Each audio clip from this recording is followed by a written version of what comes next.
लाईनीचे गणपती पाहण्यासाठी वैशालीमध्ये आम्ही 9 वाजता नाश्ता केला. नाश्त्यामध्ये बघू शकता पुलाव, सोया चाप, सँडविच असं बरंच काही होतं. थोडे पुढे आल्यानंतर आम्हाला गणेश दादांची गाडी आता पण येत नव्हतं. इमोशनल केलं त्यांनी मला. काय इमोशनल केलं? नाही माझ्यासाठी चल राव. त्यांनी इमोशनल सगळ्यांनाच केलं. जवळचं का आम्ही जवळचे तुला मी त्यासाठी स्पष्ट सांगितलं मी नाही येणार. आता आपण KM हॉस्पिटलच्या पार्किंगला गाडी पार्किंग केलेली आहे आणि इथून आता आपण लक्ष्मी रोडला चालत जाणार आहे. जेव्हा सापडलं तर मला ठोकणार डायरेक्ट.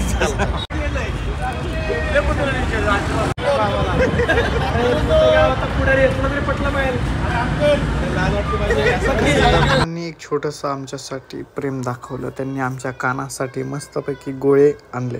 त्यानंतर तेजस सर, अक्षय सर, मयूर सर तशीच आमची नवीन टीम जॉईन झाली.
तुम्ही पाहू शकता तर आमची स्क्वॉड आलेली आहे आणि दुसरी गाडी आलेली आहे 9991.